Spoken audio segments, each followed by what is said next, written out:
Bapa di dalam surga, di dalam nama Tuhan Yesus Kristus, kami bersyukur pada hari ini, yaitu hari Minggu, kami boleh beribadah kembali dan kami akan merenungkan, mendengarkan firman-Mu ya Tuhan, membaca firman-Mu. Kiranya berkat Tuhan, berkat rohani melimpah kepada kami, kuasai kami ya Tuhan, dan Roh Kudus memimpin kami. Di dalam nama Tuhan Yesus kami berdoa, amin. Silakan duduk.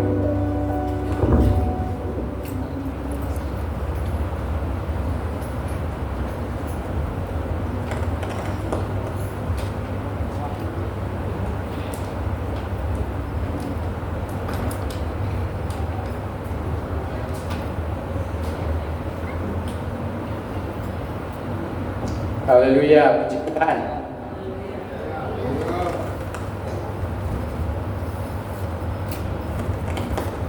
Pada pagi hari ini kita bersyukur bisa kembali bersama-sama untuk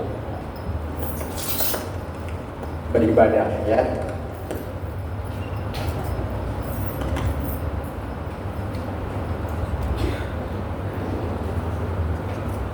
Tema renungan pada hari ini adalah kesembuhan ya, kesembuhan.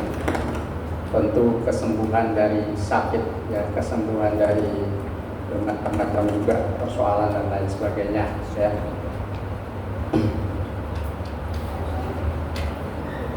Bapak Ibu dan saudara-saudara sekalian, di dalam Alkitab ini ya, dari mulai Kejadian sampai kitab Wahyu, banyak ayat-ayat yang menyatakan ya, atau menuliskan tentang penyakit ya, penyakit.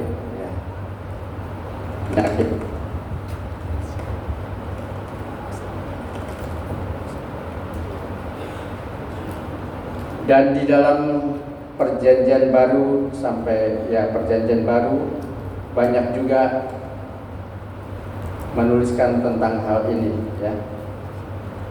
Tentu kalau kita manusia, kita tidak pernah tidak mengalami sakit ya. Semuanya pernah mengalami demikian. Nah, apa yang dikatakan dalam Alkitab ya tentang orang yang beriman kepada Tuhan menghadapi penyakit ya, menghadapi orang yang sakit dan menghadapi kita juga yang pernah sakit ya.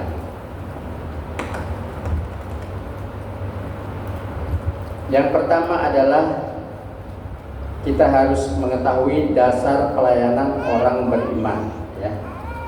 Dasar pelayanan orang beriman yaitu mari kita membaca di dalam Injil Matius pasal 7 ayat yang ke-8. Bisa ditampilkan di layar boleh juga ya. Matius pasal yang ke-7 ayat yang ke-8. Ya, boleh dibacakan ya? Bisa. Ya, oh ya, saya ngadep ke belakang aja. Karena setiap orang yang meminta menerima, dan setiap orang yang mencari mendapat, dan setiap orang yang mengetuk pintu akan dibukakan ya. Tuhan memberikan kepada kita sesuatu luar biasa. Setiap orang yang meminta ya menerima, dan setiap orang yang mencari mendapatkan. Nah, Bapak Ibu dan Saudara sekalian, kita meminta apa ya? Tentu kita meminta kesembuhan kalau kita sakit ya. Saudara kita sakit, kita minta supaya Tuhan memberikan kesembuhan ya. Nah, maka dari itu kita minta kepada Tuhan apa yang kita minta ya. Minta yang pertama adalah minta supaya kita diberi kuasa, ya, kuasa oleh Tuhan, ya. Kuasa apa? Kuasa untuk mengusir roh jahat. Kuasa Tuhan memberikan kuasa kesembuhan, ya.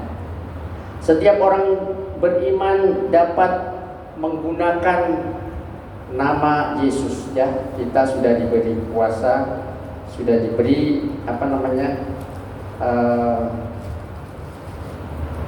wewenang, ya, diberi kuasa, wewenang, diberi kuasa menggunakan nama Yesus untuk apa? Untuk memberitakan Injil, untuk menyembuhkan orang sakit, untuk berdoa orang sakit, ya.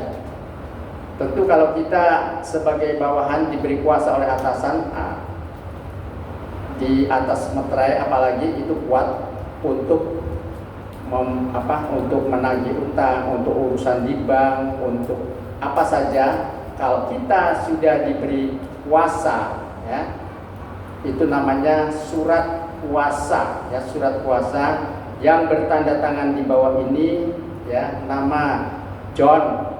Memberi kuasa kepada Robert untuk melaksanakan apa saja. Nah, dengan surat ini maka ia berhak menandatangani, berhak menerima, berhak berurusan.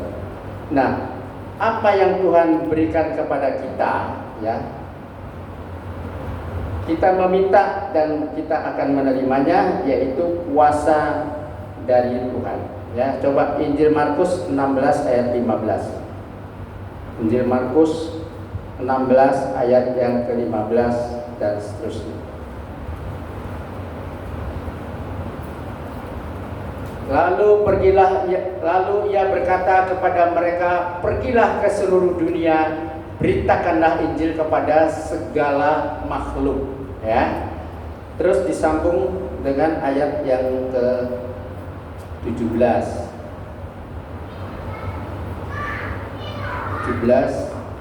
Tanda-tanda ini akan menyertai orang-orang yang percaya. Mereka akan mengusir setan-setan demi namaku, dan mereka akan berbicara dalam bahasa-bahasa yang baru bagi mereka. Kemudian ayat yang ke-18. Terus sambung 18. Mereka akan memegang ular, dan sekalipun mereka minum racun maut, mereka tidak akan mendapat celaka. Mereka akan meletakkan tangannya atas orang sakit, dan orang itu akan sembuh. Nah, Bapak Ibu, kita diberi kuasa oleh Tuhan, yaitu kita boleh diperintahkan oleh Tuhan untuk pergi ke seluruh dunia dan beritakanlah Injil, ya. Dan kita diberi kuasa untuk menumpangkan tangan dan orang itu akan sembuh, ya. Pada saat tahun 80-an, ya, tahun 80-an saya berada di kota Surabaya, ya. Waktu itu sering kali ada penginjil dari luar negeri, ya, dari Belanda, seringkali dari Belanda, ya, dari Amerika juga. Itu namanya Osborne, ya, dari Osborne, dan juga ada Johann Masbach, itu dari Belanda, ya, dan Reinhard Bonnke dan lain sebagainya, itu banyak, ya. Tapi yang sering pada waktu itu Johann Masbach di kota Surabaya itu mengadakan KKR, ya, setiap kali di lapangan lapangan olahraga. Di sana didoakan, ya, ditumpang tangan, banyak orang yang sembuh. Juga banyak pemuda itu direkrut untuk membantu, ya, mendoakan juga orang-orang sakit itu, dan mereka banyak yang sembuh. Tetapi kalau kita memperhatikan, ya, banyak pendeta dari luar negeri, dari mana-mana untuk datang ke Indonesia waktu itu, dan kemudian ya, mungkin ada yang sebagian penginjil atau pendeta besar itu sudah pada meninggal. Jadi kita yang ada di Indonesia itu bukan hanya menonton sebenarnya, ya, sama dengan mereka juga. Kita diberi kuasa, dia diberi kuasa, dia mendapat karunia kesembuhan. Kita juga sebenarnya firman Tuhan itu untuk kita juga, ya. Apa yang dikatakan di sini, mereka akan memegang ular sekalipun mereka minum racun. Nah, ya antara dua ini, jadi kalau kita ya dibilang pegang ular tidak bahaya, tetapi jangan coba-coba, ya kan? Tahu ular itu ular yang berbisa, nah peganglah, kata Tuhan Yesus berkuasa. Terus kalian digigit, loh mana kuasa Tuhan? Saya kok mati juga, ya kan? Atau minum racun, ya jangan disengaja, ya, jangan disengaja. Nah, pengalaman ini pernah ya saya alami, yaitu kawan saya namanya si Benny. Saya pernah tinggal di panti asuhan 6 tahun. Ya, si Benny ini memang suka mengumpulkan ular, ya. Anak ini waktu itu mungkin masih SD atau SMP gitu kan. Dia kumpulkan ular, cari ular di sawah-sawah, kumpulkan, ditaruh di kaleng. Kemudian kita kan satu barak itu ada 50 orang, satu barak itu kan, tempat tidurnya berjejer-jejer gitu. Nah, dia suka ularnya dilempar ke lantai, terus ularnya lari kemana-mana gitu. Kita lari semua, ularnya takut karena si Benny ini memang agak usil juga. Dia pegang ular pegang gitu. Sekali waktu sore-sore dia digigit ular, namanya ular weling. Itu kecil tapi bisanya luar biasa, ya. Setelah dia pulang dari main-main pulang ke asrama, nah dia mulutnya sudah berbisa, ya kan. Akhirnya dibawa ke rumah sakit, nah meninggallah di sana, ya, meninggal. Demikian juga, ya, kalau kita, ya, semoga tidak, ya, mungkin ada kita makan apa, ya kan. Sekarang kan yang lagi viral-viral itu kan banyak keracunan itu, ya kan. Kalau kita tidak sengaja, ya pasti Tuhan tolong, ya. Tapi kalau disengaja, Tuhan tidak akan tolong. Nah, Tuhan. Oleh karena itu, yang pertama adalah bagaimana kita disuruh oleh Tuhan, yaitu dasar dalam pelayanan orang yang beriman, yaitu memberitakan Injil dan mendoakan menyembuhkan orang sakit, ya. Dalam Injil Matius pasal 10 ayat 7 sampai 8 ada 12 murid diberi kuasa oleh Tuhan. Coba kita lihat, ya. Injil Matius pasal 10 ayat 7 sampai ke 8. Matai Fu Ying Di Secang Ji Tao Pak Jian Zhongwen Sheng Ji, ya. Ya, ini 7 sampai 8, ya. Pergilah dan beritakanlah kerajaan Allah sudah dekat. Coba ayat 8. Sembuhkanlah orang sakit, bangkitkanlah orang mati, tahirkanlah orang kusta, usirlah setan-setan. Kamu telah memperolehnya dengan cuma-cuma, karena itu berikanlah pula dengan cuma-cuma. Ini adalah perintah dari Tuhan, ya. Apa yang dikatakan? Sembuhkanlah orang sakit, bangkitkanlah orang mati, akhirkanlah orang kusta, usirlah setan-setan. Kamu memperolehnya dengan cuma-cuma, ya, dan berikanlah dengan cuma-cuma juga di Tuhan. Mungkin, ya, yang pertama, sembuhkanlah orang sakit. Ya, saya diberi tugas oleh Ibu Gembala untuk mendoakan sembuh, ya kan. Tapi yang kedua ini, bangkitkanlah orang mati, ya. Nanti kira-kira bagaimana? Sudah ada yang bangkit belum, Bu?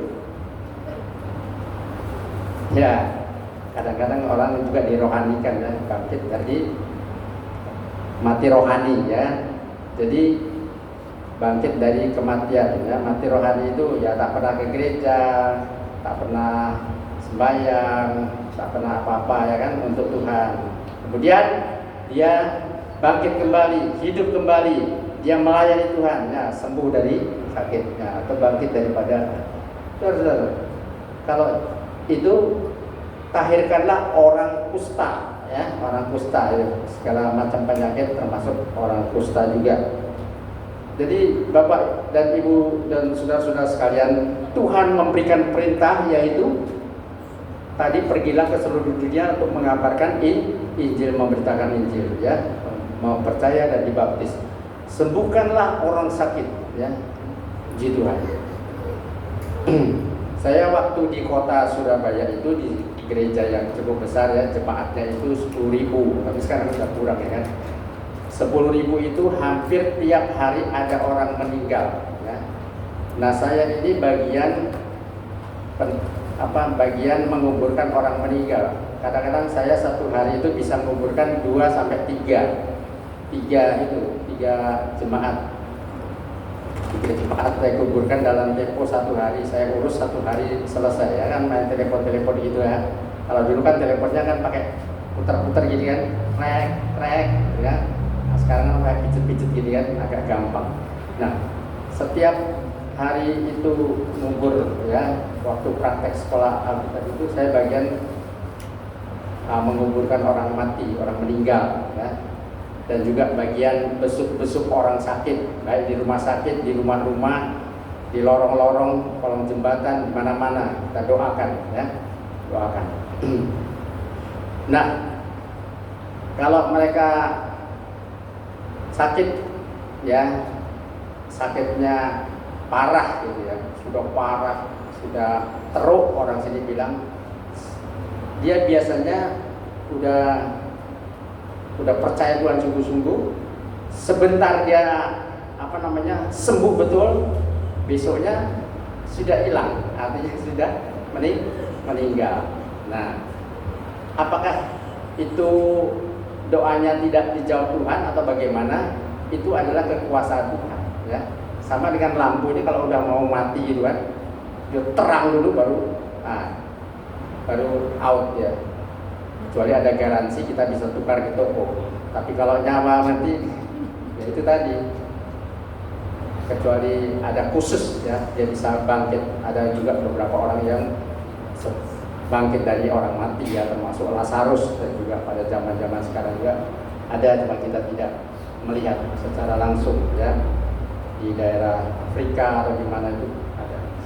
Nah, Bapak Ibu dan Saudara sekalian, jadi tugas kita adalah itu tadi, ya, mendoakan orang sakit. Jadi kalau kita sakit, atau keponakan kita, atau saudara kita, atau anak kita, kita jangan terus sibuk. Wah, kalau itu saya telepon ke Pak Pendeta, telepon ini. Nah, doakan dulu, ya, ibunya doakan anaknya supaya kita bisa belajar melayani.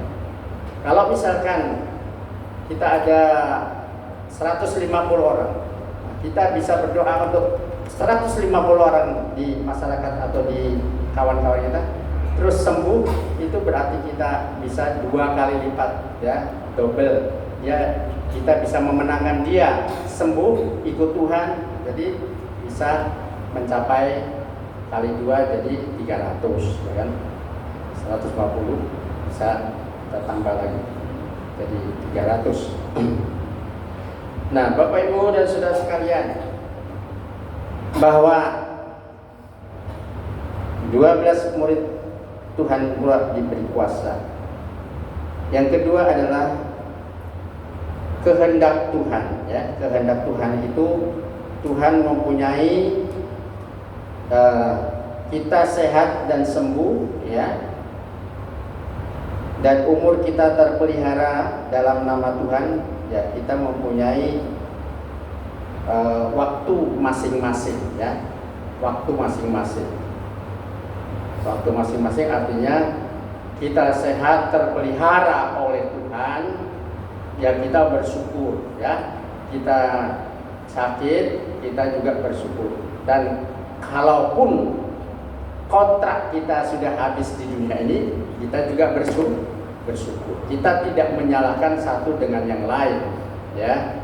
Tuhan sudah menentukan, tetapi kalau itu di luar ya kehendak Tuhan, artinya yang seperti tadi bunuh diri, ya kan, mencelakakan diri, nah, itu sudah di luar daripada rencana Tuhan. Kita yang merencanakan sendiri karena bisikan setan. Ya. Oleh karena kehendak Tuhan adalah hidup kita terpelihara, tubuh, jiwa, dan roh. Ya, tubuh, jiwa, dan roh. Nah, kalau misalkan sewaktu-waktu kita jatuh, ya, sewaktu-waktu kita sakit, apakah kita harus menyalahkan Tuhan? Ya, Tuhan, kenapa aku sakit? Ya.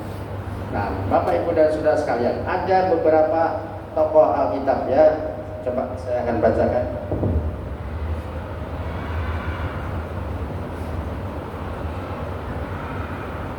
Dari mulai kitab Kejadian, ya tidak usah ditampilkan apa-apa. Sesudah itu ada orang mengatakan kepada Yusuf, ayahmu sakit.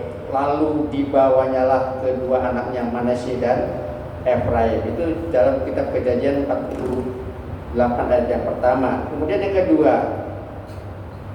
maka orang itu sakit kusta dan ia najis, dan imam harus menyatakan ia najis karena penyakit yang di kepalanya itu dalam imamat, ya. Kemudian pada 2 Tawarik pasal 32 ayat 24, pada hari-hari itu Hizkia jatuh sakit sehingga hampir mati. Ia berdoa kepada Tuhan dan Tuhan berfirman kepadanya, memberikannya sesuatu tanda ajaib. Ya. Ya. Dari kitab Kejadian sampai kitab Perjanjian Baru. Yesaya pasal 21 ayat 33, sebab itu pinggangku amat sakit, sakit mulas menimpa aku seperti sakit mulas perempuan yang melahirkan. Aku terbungkuk-bungkuk, tidak mendengar lagi, aku terkejut, tidak melihat lagi. Ya, siapa yang suka sakit pinggang? Itu Yesaya mengatakan pinggangku sakit seperti orang yang melahirkan. Biasanya perempuan kalau di rumah itu sakit ini sakit itu, ya. Kalau ke pasar kalau sehat, ya kan. Apalagi ke shopping atau ke luar negeri, ya, agak-agak sehat gitu loh maksud saya. Sampai ke rumah udah pegel semua, ya. Apalagi uangnya sudah habis lagi, ngomel lagi, kan. Itu ceritanya gitu. Kalau laki-laki itu diam gitu kan, tapi makan dalam juga. Jangan sampai lirik sana ya. Ada selingkuhan kayak apa kayak, ya, jangan. Nah, 1 Korintus pasal 11 ayat 30, sebab itu banyak di antara kamu yang lemah dan sakit, dan tidak sedikit yang meninggal. Tuh tengok deh, 1 Korintus 第4章30节，中文圣经。Kalau yang bisa bahasa ini kan Yunani itu bahasa Mandarin, ya. Jadi di antara kamu banyak yang lemah karena apa? Waktu itu di Korintus, ya, orang-orang itu mengadakan perjamuan suci itu kan sekarang kan sebulan sekali. Kalau dulu di Korintus pun tiap hari, kan, mengingat tiap hari. Tapi orang itu bukan mengingat akan darah daging Tuhan, tapi mereka makan yang, ya, tidak menghormati akan perjamuan suci, sehingga kamu lemah dan sakit, tidak sedikit yang meninggal. Kamu tahu bahwa aku pertama kali telah memberitakan Injil kepada kamu oleh karena aku sakit pada tubuhku. Itu Rasul Paulus juga mengalami sakit. Biar rasul, biar pendeta, biar jemaat, biar siapa, semua itu namanya manusia, ya. Manusia tetap mengalami yang namanya sakit, ya. Sakit hati, ya. Sakit kepala, sakit pinggang, sakit hati, sakit segala macam, ya. Berapa waktu yang lalu saya juga mengalami, ya, sakit infeksi, ya, di kaki, ya. Terpaksa dokter dibelah, itu saya dijahit 7 jahitan. Kemudian saya masuk ke rumah sakit, ya, 3 hari. Tapi orang-orang itu tidak tahu kalau saya masuk rumah sakit, ya, karena saya tak pernah posting. Bukan tidak boleh posting, ya kan. Nah, orang pusing di posting, ya kan. Sakit ini posting, itu posting. Ya, tidak salah sebenarnya, tapi nanti orang pada datang, kita nggak bisa istirahat, ya kan. Sampai kawan-kawan, ya, satu kampung itu kan tanya sama di kedai, tanya, habis sakit belum kenapa aku aja kok ribut, ya kan? Kalau orang biasa sakit tak ribut, ya kan? Kalau selebritis sakit tuh ribut se-Indonesia, ya kan? Nah, Bapak Ibu dan Saudara sekalian, ya, Tuhan memberikan kita ya kesembuhan. Ya puji Tuhan, ya. Dalam tempo 3 bulan dia sudah menutup itu lukanya, dan Tuhan memberi kesempatan kepada kita, kepada saya untuk dapat melayani lagi. Karena Ia sangat rindu kepada kamu sekalian dan susah juga hatinya sebab kamu mendengar bahwa Ia sakit, ya, Filipi 2 ayat 26, ya, Filipi 2 ayat 26. Dan selanjutnya, jadi Bapak Ibu dan sekalian, tidak usah kita berkecil hati, ya, tetapi serahkanlah hidup kita kepada Tuhan, ya, Tuhan yang mempunyai hidup kita, ya, di Tuhan. Apalagi di waktu pandemik, ya, itu banyak juga yang sakit, ya. Tapi kalau kita masih diberi kesempatan oleh Tuhan hidup, maka kita pergunakanlah waktu dengan baik-baik.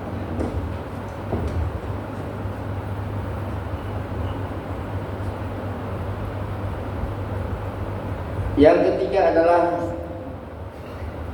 perlengkapan Allah untuk kesembuhan ini, ya. Tuhan itu adalah Tuhan penyembuh, ya, Yehova Rafa, ya. Oleh bilur-bilurnya kita disembuhkan, ya. 1 Petrus 2 ayat 24. Jadi perlengkapan Allah menyembuhkan kita, ya. Oleh bilurnya kamu telah disembuhkan. Bapak Ibu dan Saudara, di dalam nama Tuhan Yesus Kristus, ya. Orang apapun juga, ya, orang sakit yang gila di Gadara itu juga Tuhan sembuhkan, sampai dia minta tolong, ya, setannya bilang, aku lemparkanlah atau masukkanlah ke babi-babi itu sehingga babi-babi itu mati, ya. Orang yang gila itu sembuh, ya kan? Orang yang sakit itu, orang sakit kusta sembuh, orang yang tangannya sebelah mati sebelah sembuh, ya. Orang yang lumpuh bisa berjalan. Oleh karena itu, kalau kita merasakan sesuatu yang ya sakit, ya, kita datang kepada Tuhan. Kemudian yang keempat adalah, yang terpenting adalah 4 poin ini, ya, 4 poin. Ada kelas kesembuhan dari umat Tuhan, yaitu, ya, yang pertama adalah kelas 1, ya. Kelas 1 itu yaitu kesembuhan dari mujizat Tuhan, ya, mujizat.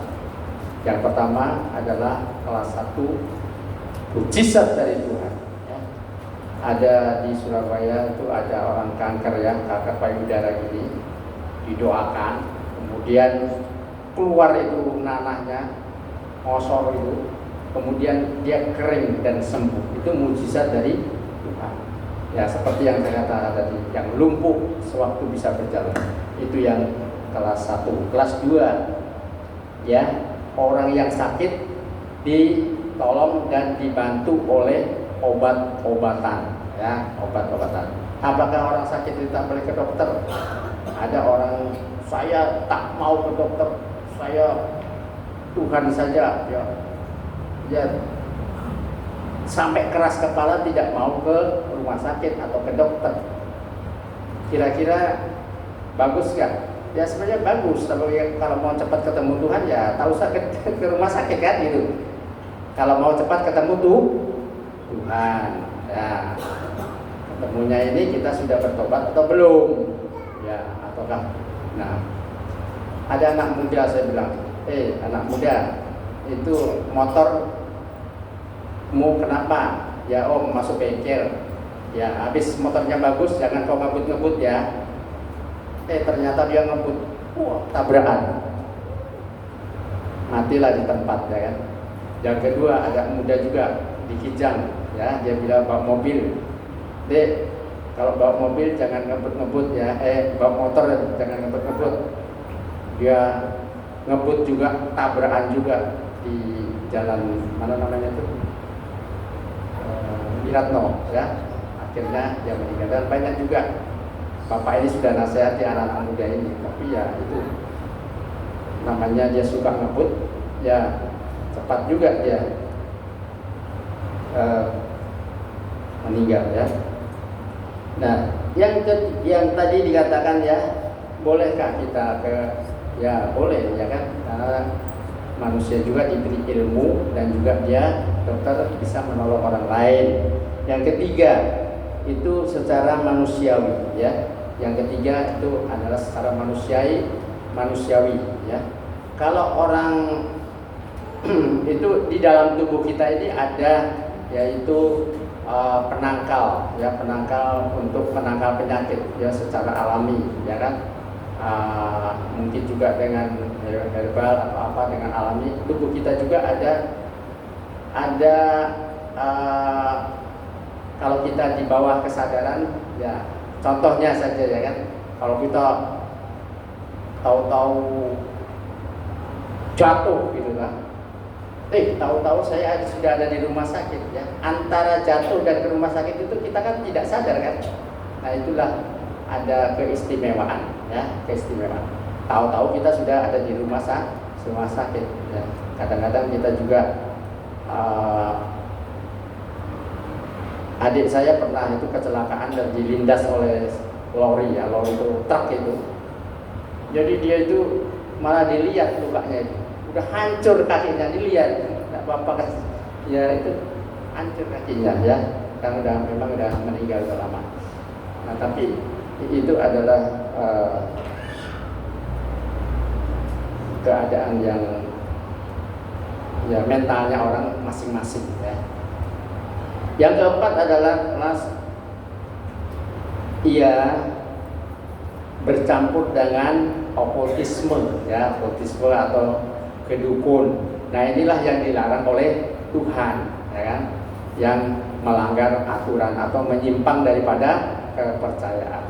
Jadi kalau kita sakit kesana sini ya kan, seperti yang dikatakan sudah kemana-mana ya, ke dukun iya, ke orang pintar iya, kemana-mana ya. Kalau mereka yang tidak percaya kepada Tuhan itu ya memang ke orang pintar ya kan, berarti kita kan bodoh ya kan.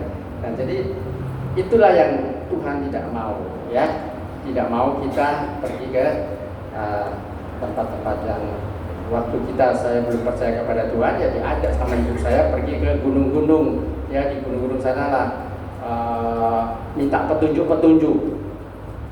Nah, itu yang Tuhan tidak mau, yaitu kelas yang paling tidak disukai oleh Tuhan. Jadi baiklah kita mengikuti aturan ini.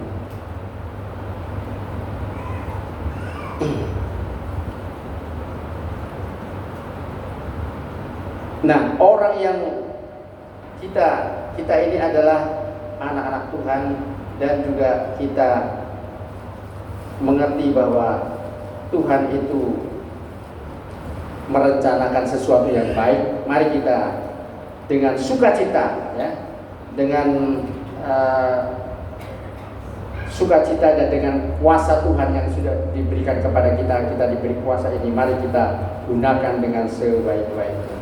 Karena Tuhan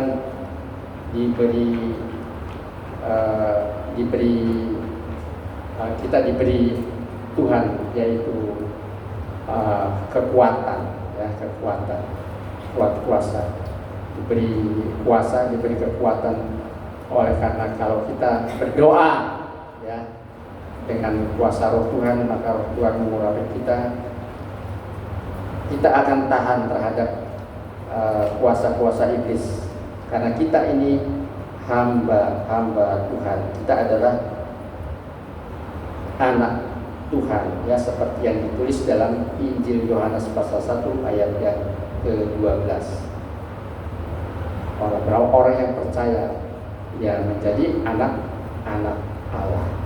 Puji Tuhan, Bapak Ibu dan saudara-saudara sekalian, itulah renungan pada saat ini, mari kita menyimpulkan bahwa tugas kita adalah memberitakan Injil, dan juga selain memberitakan Injil, kita diberi kuasa untuk menyembuhkan orang sakit dengan nama Tuhan Yesus Kristus. Puji Tuhan. Haleluya, haleluya. Amin. Kita akan menyanyikan satu pujian dan kita akan masuk dalam doa. Haleluya.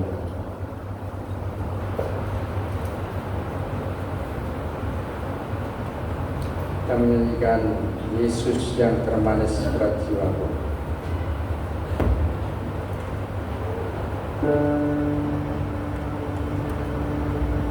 Yesus yang termanis buat jiwaku. Yesus yang termanis buat jiwaku.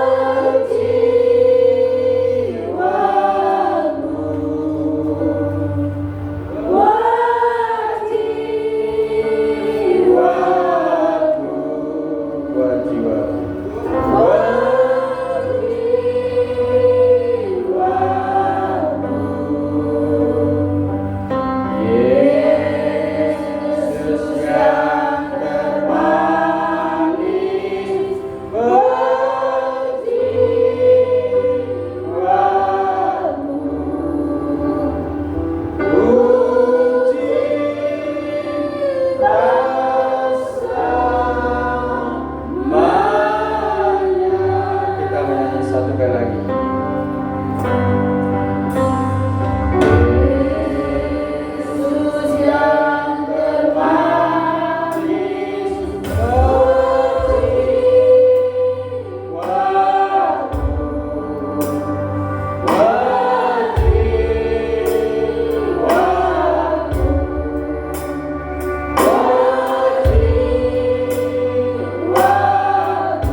Terima kasih Tuhan. Terima kasih Tuhan sudah menjawab doa. Glory, haleluya, haleluya, haleluya. Yang sakit Tuhan sembuhkan, yang susah Tuhan berikan penghiburan, yang jalan buntu Tuhan berikan jalan keluar. Oh, baik usaha, baik perdagangannya, baik pekerjaannya, dimanapun mereka bekerja, Tuhan berikan supaya kekuatan Tuhan, kuasa Tuhan. Terima kasih Tuhan. Haleluya, haleluya, haleluya, haleluya. Saya serahkan kepada pimpinan.